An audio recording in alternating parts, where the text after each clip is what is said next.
Welcome to Whittle Spot, where real time conversations happen with founders and operators across industries. If you are someone who is building in stealth mode, these are real time conversations with people who are building real time in their industries. And there is no prerequisites shared here. It is a real open conversation, and people who are building are giving you real time advices and real time experiences within different industries. If you're someone who wants to learn from them, let's jump into today's episode. Hello, everyone. Welcome back to another episode of Little Spot. Today we have Dheeraj with us, a man with 14 years of building in D2C and fashion brands. Hello, Dheeraj. How are you doing? Hi, Abhishek. How are you? All good? Yeah, I'm doing great. Thanks for asking. So, Yes. let's straight jump into the your story. 14 years is a very long time, and what's the one lesson from year one that you tell founders to ignore now? To ignore now. Yeah. Sure. Think I think it's all about consistency, right? So if you are really in a hurry, right, seeing the LinkedIn post and the news that we need to reach 100 crore ARR in 6 months or 12 months, I think ignore that. Be consistent every day, showing up and Mm, showing up with great right. products, showing up consistently with whatever you're doing. So I think consistency is important. Right. Over the years, the brand that have been built, I think it takes time to build Mm, such brands. Right? So do not ignore such news. I would say ignore news to reach 100 crores or 200 crores ARR in next 8 to 10 months. I think right. ignore those stuff. That is, I mean, that is a very great advice because when you see D2C in the last 2 years, 3 years, it has become a bandwagon for a lot of founders to get into D2C space and build something in just short period, like build a 100 crore brand in 6 months, which Right. is always and always a temptation for someone who is very young to get into the space. But as you said, it really takes time, and that is the hard truth of the industry. Right. I think any industry, be it in right, any industry, it takes centuries actually to build a great business to, have a very solid foundation. Yeah. So yeah, I think work on Makes sense. consistency rather than, getting there in 6 or 8 months. Right. So take us through your journey, Dheeraj. Like, it is a very long time where you have started and how has it been? Take us go through your journey. So yeah, we started this in about 2011-12. We were earlier into Cool. manufacturing of garments for brands like Benetton, for brands like Ginny and Johnny, for brands like Good Earth. Mm, And then I think there came a platform, Fashion and You. I'm not sure if you even know okay. about that platform, right? So it was Mm, founded in, I think, 2010 or 11, if I'm not wrong. So they started with their brand and they reached out to us for manufacturing the garments. And when we did, right, I think okay. it got sold out in a week's time. And then they got back to us for a repeat order. Then we really wanted to understand where they're exactly selling. Nice. So that was a new brand, right? And then we discovered that there's a new sales channel altogether where you need to click the pictures of the Mm, product, put them online, and then you can, sell it from there. So we thought that if a new brand could do this, right, why not mm, have our own brand getting into this new space, a new channel, and we could right. see the demand coming in, we could see the products getting sold out. So we just thought, why can't we have our own brand instead of, manufacturing it for others? So I think that's how the journey started in Makes sense. 2011-12, where we launched our brand into the Mm, online. right. Right. And it has been Sounds a roller interesting. coaster since then. So many websites came in. It was traders.com, yabi.com, which don't even exist now. So we started with those websites, then Mm, came in mm, Jabong, then came in Myntra, then Amazon was not even there in 2010-11. Then Amazon entered India. We listed on mm, Amazon. So yeah, I think we have seen mm, the onset of all these big websites you see today, right? I mean, we saw when they were mm, starting in India and we were a part of them. So yeah, I think it just right. the roller coaster ride all these 14 years. I think e-commerce has also changed a lot Right. since then and now. Yeah. Makes sense. Yeah. Another question I've listed down to ask you is that since you have operated across, Amazon, Shopify, and Blinkit, what's the biggest structural difference in how brands leak money on each of these platforms? How brands leak money. Mm, Okay, so Amazon, right? Amazon. So again, it's very, very different, right? All three very different channels. Amazon is a marketplace, right? It's an e-commerce yeah. marketplace. Yeah. Shopify is their own Yeah. D2C, and then Blinkit is quick commerce, right? So there again, Mm, very three different strategies how we operate on different channels. When it comes right. to leaking money, right? I think with Amazon, With Amazon, the point is that you need to be very consistent with the depth of the product. For example, if there's one product, right, which Mm, really secure the top ranking on Amazon, you really need to have that mm, inventory mm, depth because that product will go on for years, right? And when your mm, product has already reached the top ranking and you do not fill mm. the inventory over there, right, then your products start coming down and it takes years for a product to come up. So where there actually there's a very high revenue leak Makes for the sense. brand, right, who do not fill the inventory on time with Amazon. So Amazon is all about inventory management, Right, all about inventory management at right. the right places, right? Because we have to have our Mm, warehouses in all the cities mm. to ensure one day delivery or same day delivery. So I think it's all about inventory I management understand. in Amazon. If you do not fill inventory on time at the right place, then there's a huge leakage of revenue, right? That we face there. With Shopify, I would say again, right, how people are burning money on Meta and Google, right? They're not understanding. They are just acquiring customers. The CAC is above the roof. So they are, I think, just Right. acquiring customers, hoping that one day the customers will repeat and then make a profit on the second or third order. So I think a lot of brands are burning a lot of money on Meta and Google as of now. I feel unless Mm, your order, you have to see the unit economics, right? If the unit economic is not positive from day one, mm. I think then the brand is in trouble. So I believe Meta and Google is where the leakages Makes are sense. happening. Similar on Blinkit, I think Blinkit Understand. there are very hefty charges just to list your product on Blinkit. Right, right, Of heavy listing charges on Blinkit. I think you need to spend about 25,000 per product per city just to list your product. So I think once that product is right. not getting that viability, that visibility over the platform, right? I think you just lose money on the first stage. And again, the advertising cost on Blinkit and their commissions. I think the overall structure, you need to be Mm. very sharp at what kind of offering that you're giving on these. Right, right. So I've seen a reel where you mentioned losing money, even on a good ROAS. Right. Walk us through a real example, of a brand that looked profitable on paper but wasn't actually. Okay. So, what happens, Abhishek? Most of the brands, they track ROAS on a cross level basis. They see campaign that this campaign is Exactly, performing well. This campaign is performing, let's say, at a 3x or a 4x, exactly, and we are making money, right? They are considering COGS, they are considering exactly. marketing revenue, they're considering courier percentage, right?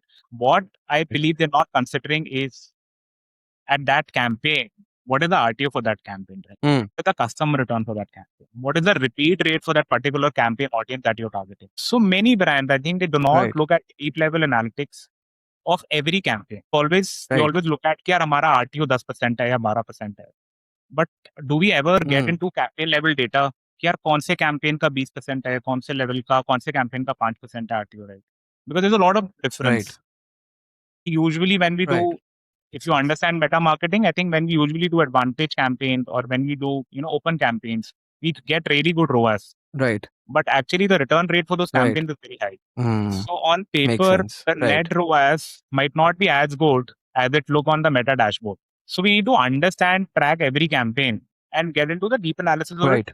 Which campaign is actually giving a profit. Right. Dheeraj, I want to do this, just a thought which has come around. Let's build a GTM strategy for a ready-made oats product. It has an oats which is at a cost of 100 rupees, which has 15 grams of protein in it Right, and chocolate flavored and has a mix of nuts and fruits in it. right, So here's a D2C founder who is trying to enter into the market. And what right, would be your GTM strategy for the first year to right. get the distribution right? Right. So I think lot of FMCG brands have entered into this space, right, of very high protein oats market. And I Yeah, think they have been flooding the quick commerce markets primarily, right? I mean, we have hardly been seeing them on the yeah, D2C yeah. being as big as the quick commerce, right? So again, the quick commerce market is great Right, to enter into this category, right? Because FMCG category works really well on the platforms like a Blinkit or a Zepto or an Instamart, right? So I think right. but before starting that, right? Before spending some money on listing a product, as I said, on a Blinkit or on Zepto, I think one thing to do is the social media marketing, right? Very right. Mm, The branding of the product, right? The USP of the product, because so many protein brands, so many oats brand coming into the market.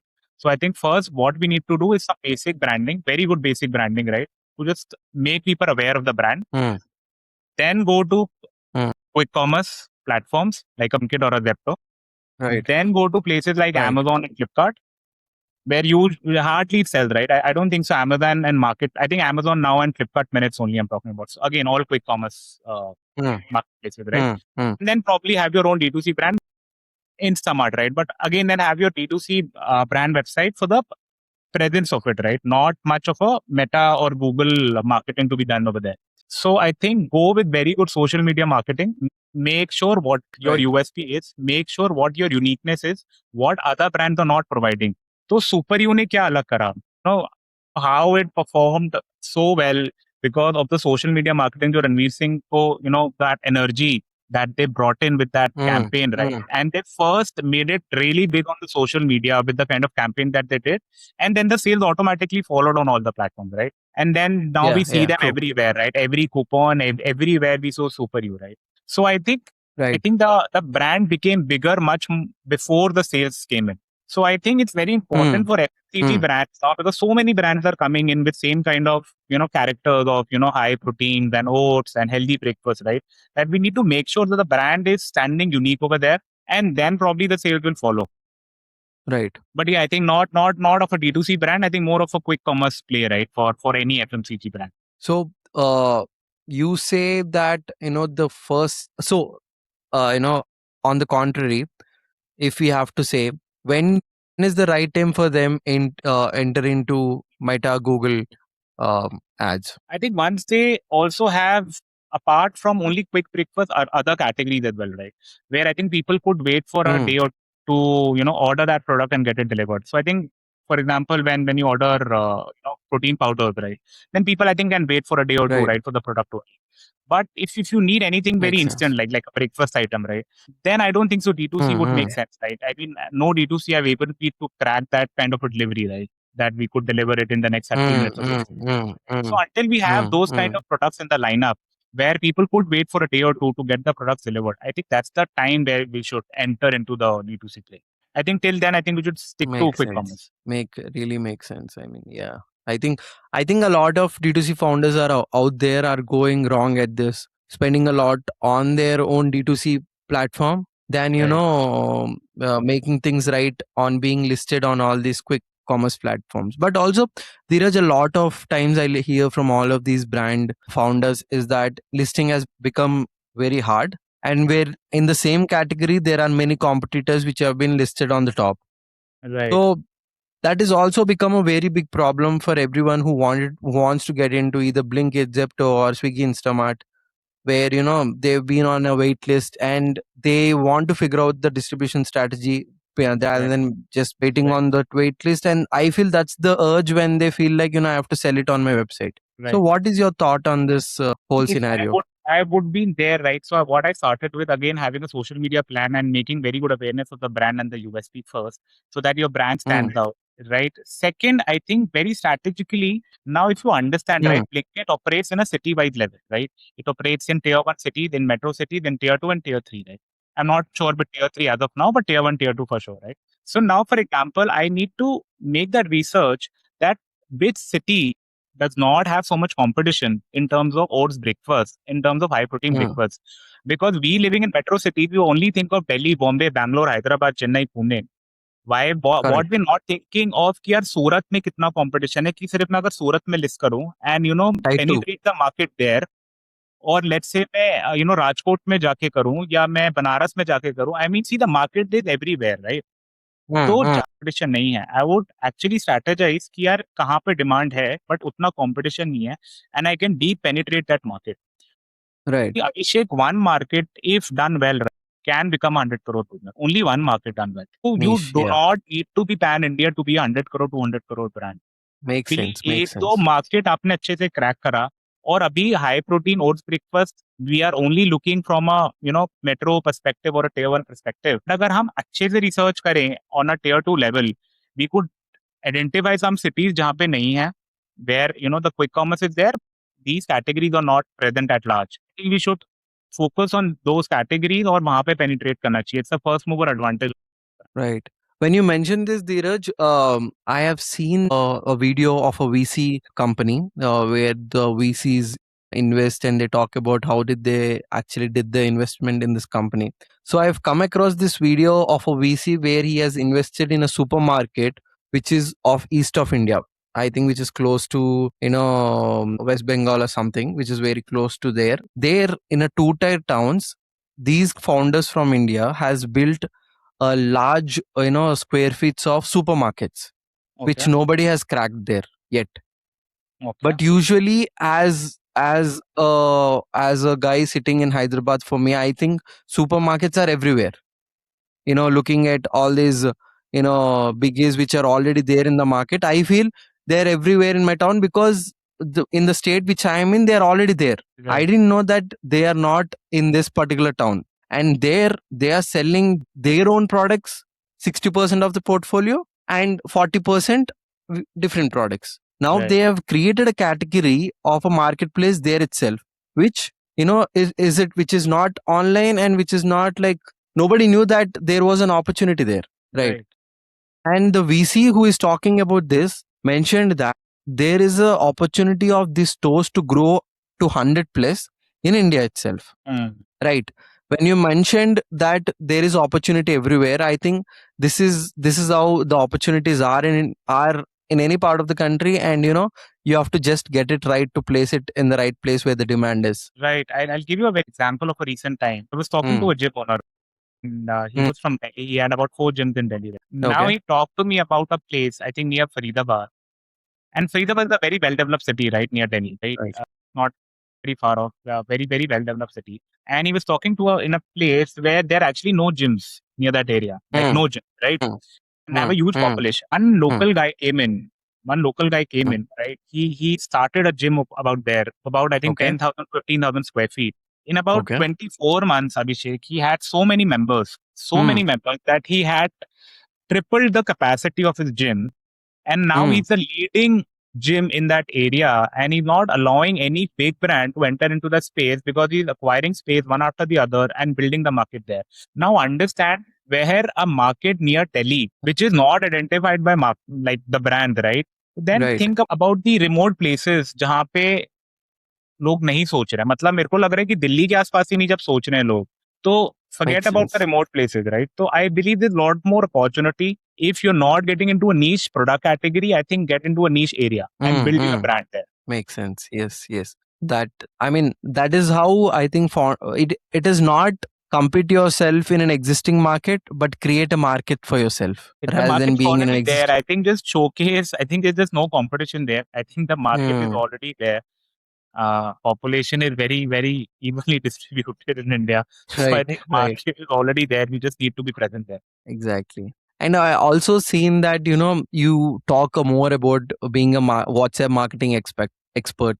So talk us through, does WhatsApp actually bring in more revenue? And me considering it as a vanity engagement, how do you put my thought at a place where it actually works? Okay.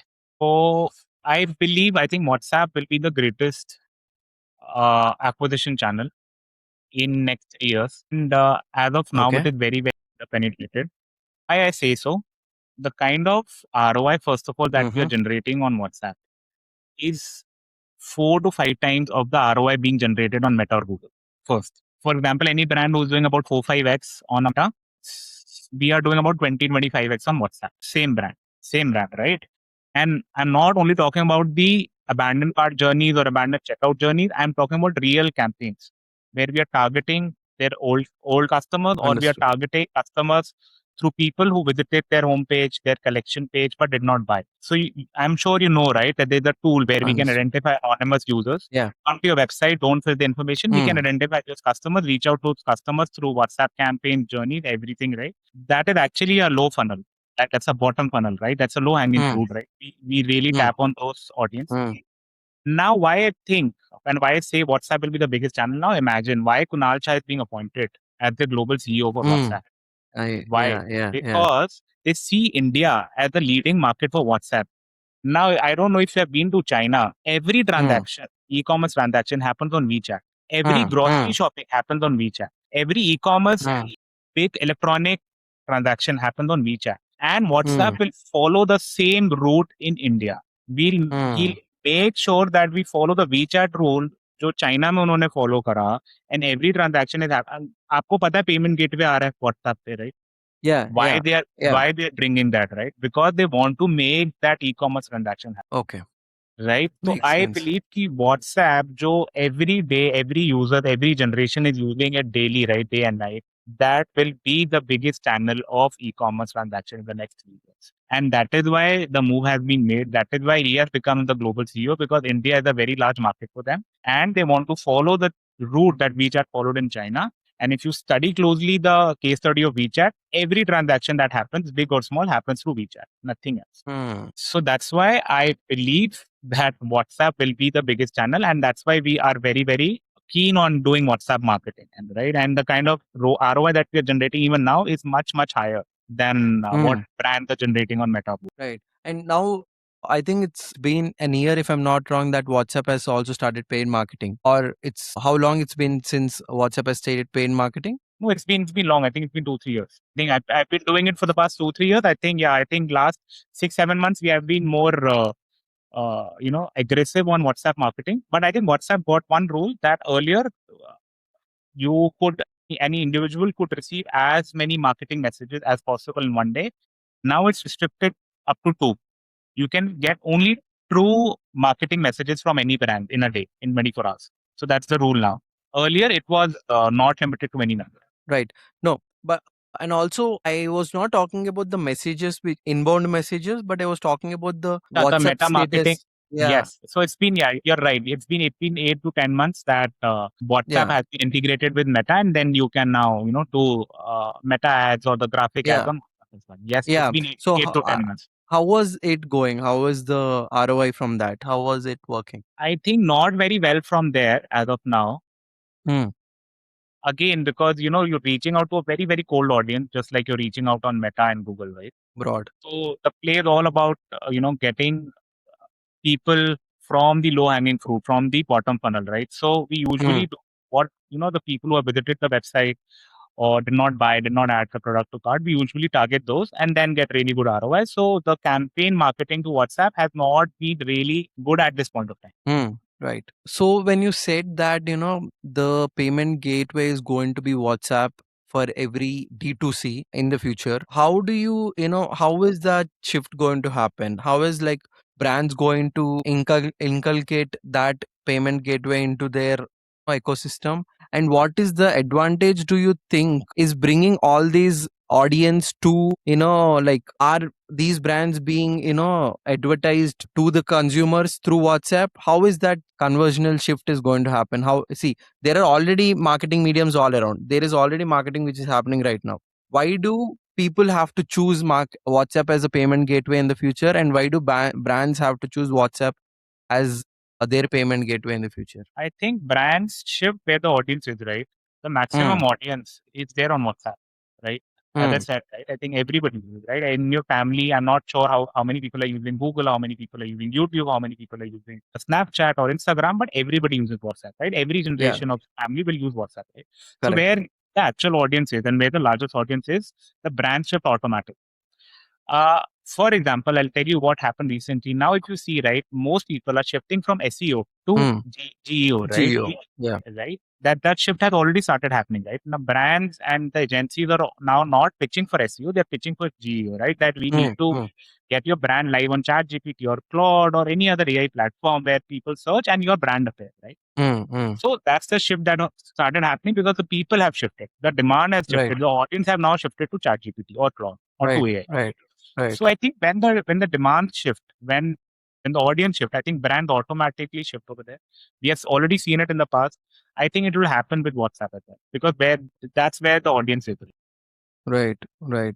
Makes sense. I think I just got a use case where we already have chat with WhatsApp where you can ask questions and give us replies. And the shift is going to be like you can ask it what is the I mean I need a product which is at this price, and it goes searches you the product, and you can make the payment and it gets done. That's already happening, Abhishek. The AI bot is already there, and Hmm. I think we have installed it on many websites also where we just search or what kind of products do we need, and it searches. So I Hmm. think the AI bot is already there on searches. The AI bot is already there on WhatsApp.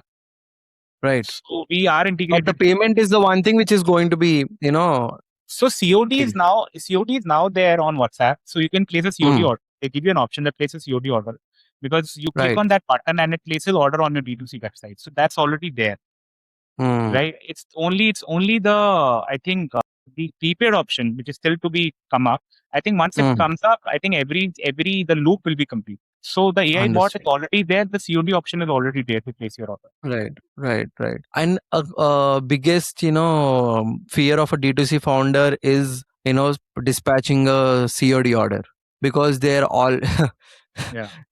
there's always 80% of returns from them, and sometimes there is damage of the product and the inventory is being lost. So I think India is not such country which is, I think it has grown pretty well when people didn't believe a prepaid order when you look at two and a half decades, I mean, let's say 1.5 decade ago. But now it is completely changed. But when I talk to a lot of D2C founders, this is the biggest fear they have, Right. sending out Right. a D2C COD delivery. Right. See, but there are a lot of tools as of now, Abhishek. I think once when we started our own D2C brand, we started in about 2018 when we started our D2C website, right? At that Right. point of time, there were only, I think, 6% of prepaid orders. 95% was COD, right? Now there's a major shift. Now we receive about, all the brands that we work with, they receive about Hmm. 35 to 40% prepaid. Hmm. So that shift has already been there. Now, when I talk about tools for COD orders, they are Right. very high tech tools which tells you that if you're a high risk customer or a medium Hmm. risk customer or a low risk customer, what Hmm. happens is that there's a checkout network which is Right. there, let's say on your website, which is there on my website, which is there on a website like a Snitch or a Rare Rabbit as well. Right. Now, if that person had shopped from you or from Rare Rabbit or from Snitch comes to my website and he has Hmm. returned 2 out of 3 products, bought from you Hmm. 3, he has a Hmm. 66% RTO rate, right? I'm Right. just giving an example. Now, when Right. he comes to my website and I have the same checkout network, then once he places the order, I'll get to know whether he's a high risk customer. High risk means high chances of returning the product. Whether he's a medium risk customer where they are like 50% chances of returning, and whether he's a low risk that he accepts most of the deliveries. So, based Hmm. on that, we decide whether to ship the order or to cancel it, right? Hmm. So, I recently made a video also for all the customers that your every data is being tracked, your every Nice. data, wherever you're placing an order, right? I mean, if you are placing an order, canceling it, returning it, be very sure that the entire internet ecosystem is knowing your behavior and they'll keep blocking your COD orders. So Hmm. above a certain risk score, Abhishek, we block COD option for such customer. For Nice. example, if you are very high risk customer, if you return Hmm. 80% of your orders, probably on my websites, you won't see a COD option, your Hmm. sister or your friend will able to see, right? If it's the lowest. Hmm. So Hmm. same website, but different options for you and for your friend. Why? Because you're a high risk customer and he's not. Nice. So Nice. in future, this will be very, very common amongst all the websites where they know the customer behavior and accordingly they will show him the option. Nice. I mean, for me, I didn't come across this, but I think how many, let's say in India, how many D2C brands have inculcated this, or it's been Many. I believe about, see, I cannot set a percentage, but I know about 1,000 plus brands have this, cool, cool. like If I think a have this two tool. to three enterprises brands where 90% of D2C consumers are buying from it has that, that's enough. It It can has judge that. everybody. It Yeah. has. Platforms Right. like even Chip Rocket and they have this data, right? And then they, because Right. they are the courier partners also, right? They exactly know Right. which customer is returning the product, which customer is keeping it, right? Right. So there are many Right. tools in the market, right, which actually integrate with each other and then provide you this data. Hmm. So Makes wherever we sense. work with, right, wherever brands that we onboard, right, we make sure that we have this tool, because RTOs is one thing which actually eats your profit. So Hmm. everything done right, right, marketing, product, strategy. But if the RTOs are high, then Right. it's very difficult for any brand to make up. Right, right, right. And also another question is that your 0% commission hook. What's Right. the real story behind that claim? No, that's actually very genuine. Amazon actually recently, I think March 26, I believe, or Feb 26 or Jan 26. I'm Okay. not very sure of the month, but they started 0% commission for all products below 999. So now, if you're selling a product, let's say at 899 999, Amazon is not charging any commission. They're Hmm. only charging the shipping fees, the return fees. I mean, the other fees still Makes there, right? sense. That's not Makes sense. been revoked, but the commission, which used to be about 10 to 15 to 20%, depending on the category that you operate in, that's zero as of now. Right? And similarly with Right. Flipkart. Even Flipkart has Right. removed any commission percentage for all products below triple nine.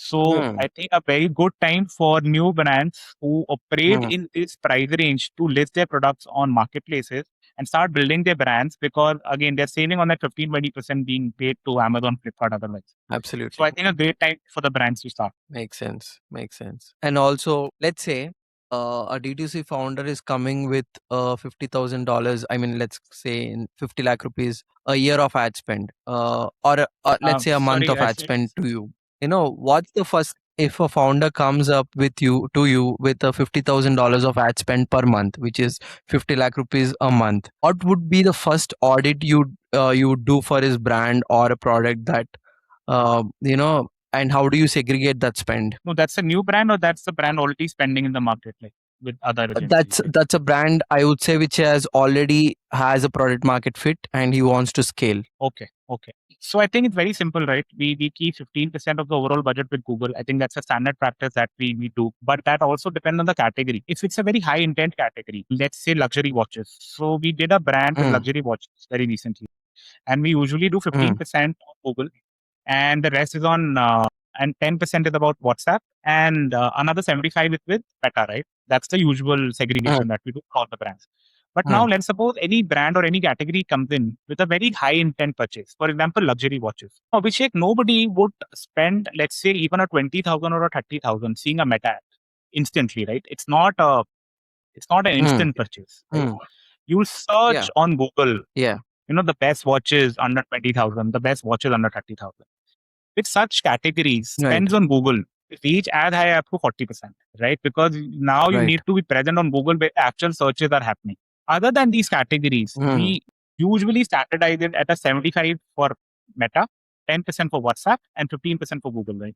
And that's the segregation that we do for all our right. brands, except for categories which require a very high intent purchase, which requires a lot of research. Mm, There we actually increase the spends on Google and reduce it on Meta, Facebook, and Instagram. right, right, right. Makes But sense. yeah, I think again, the So most of the audience still comes from Meta. Yeah. yeah, yeah, that's true. That's true. So, and let's keep it as if you say that which is one tool that is really working for D2C founders out there that they should adopt right now in 2026, what would be that one tool you would suggest them? I don't want to promote any brand as of now. I should get paid to promote any brand. So I don't want to But promote any something brand. you organically like it or you feel it is worth. I'll say two. I think the checkout tool that I talked about, I won't name which brand you should use. I think you can do your own research on what. But I think Right. checkout tool which I talked about, which actually tells you what customer risk score it is. I think very important because of the COD orders being RTO. But I think one tool which I can name, I think Judge Me is a tool. It's a review tool, Mm, right? Where people can mm, actually review their products on Shopify. And I think it's the one of the most important factors people ignore in D2C. That since there's so much lack of trust still in the mm, e-commerce industry, mm. even as of now, right? Because again, even today, a lot of fraud happen, right? There are no returns, there are no Right. refunds. Correct. Big brands do not take calls, right? I've experienced that myself, right? So I think one tool which every D2C brand should approach is the reviews. That you should have a review tool on your website for sure, where people Mm, could see other people, reviewing your products, wearing them, and that right. actually doubles your conversion rate, right? So Right. I Right. think that's one of the best tools for conversion rates. And usually I've seen most of the brands ignore it. I'd not seen much of a review tool on every product page or on every collection page, right? I think that's one tool Right. which is missing, but which is very important and not very costly also. I think it's very, very affordable. So I think Makes that is sense. one tool which every D2C brand should have. Right, right. Cool. And one last question. I think it's been informative. I mean, questionnaire which we have done for for D2C founders to help them out in their journeys. But one last question: where is that shift you're seeing in the next half decade in the D2C space around the globe, and particularly if you talk about India? And what is that shift do you see coming? And also, a add on for this: is it being more marketplace dependent or it will be more dependent? What I can see or foresee as of now is, I think, the dependability on the AI. I think that will increase a lot, right? I think even myself, if I consider myself, I have to buy a skincare product, right? I had no idea of what product to buy. I had zero idea, right? But I wanted to have one, I think, face wash, right? So I just went on Right. chat and explained him my skin type, whatever I knew of my skin type. I am not very sure of even that as well, but Right. whatever I knew, I typed in there. Whatever product that he recommended me, I mean, ChatGPT Right. recommended me. I have been Right. using that same product for the last 6 months, repeat on repeat on Mm. repeat, right? And I just Mm. bought it from there. It gave me a link that buy it from here. I went on that link and bought it from there. So Right. now understand zero marketing spend for the brand, right? I mean, 100% repeat rate from a customer like me. Uh, Right. I mean, just imagine the kind of profit that he's been making for customers who have been coming to their website through platforms like an AI, right? So I believe a lot Right. more marketing dependency will shift from paid marketing to search based marketing like an AI, where people trust AI, right? That the products or anything suggested by them will be very honest. So I think that shift will be there 100%. I believe paid advertising will start soon. I think it has already started in US for Yeah. It has ChatGPT, I already believe, started right? for OpenAI. Yeah. OpenAI, it's already started, right? I think in the US market, I think it's Yes. soon come to India as well. So I To think India. again, lot of paid marketing will shift to again ChatGPT and other AI platforms. Third, I think delivery speeds will increase. I Increase. think when we started in 2011, 12, right? It was 7 days, 8 days, right? Then Amazon came in with Mm. 1 day delivery date and, Right. swept the entire market, right? With that 1 day delivery promise. And now with quick commerce coming into places with 15 minutes, 30 minutes. And now there are even quick commerce for fashion players, like quick Yeah. I commerce know. there are players, right? Only for fashion, right? Delivering your products in 30 minutes, 60 minutes, probably having an omni-channel approach. Right. So I think the delivery speeds will be much, much faster. Dependability on AI will increase. I think these two factors I consider very strongly in the next 3 to 4. Yeah, pretty much makes sense. Now, I think brands should more get towards, lean towards GOE, investing in GOE. I think Best it in is a Geo. very long game as well. It Very is long. not going yeah, it is not going to happen a single time if they have to play in a big game. I think And it's very good time also because people who missed out the opportunities to list their brands on SEO at the top, right? Because now we exactly. see, Myntra, Flipkart ruling all the Google search boxes, right? Anything you type, Myntra, Flipkart, Amazon, they top, right? So Mm. I think great time. Right, It's a level playing platform as of now, right? The AI. right, Now you can start building on it. right. I think you can rank number one, number two there. Right? So in the next 3, 4 years, Makes and it would sense. convert really well. Right, right. Thanks for your time, Dheeraj. And I think this has been a pretty good, insightful conversation for me. And I feel a lot of D2C founders out there, or like, strategists who are helping D2C brands out there, I think this would have given a lot of insights to them from our conversation. And it was great talking to you. And thank you for being with us on Whittle Spot today. Thank you, Abhishek. Thank you for your time and thank you for taking your time to probably talk Right. to me. Thank you so much. This hits home, drop a follow, share it with a founder who needs to hear it, and hit subscribe so you don't miss the next one. This really helps us get more authentic founders' journeys in front of you and founders who are building. New episodes drop every week, and see you in the next one. Thank you.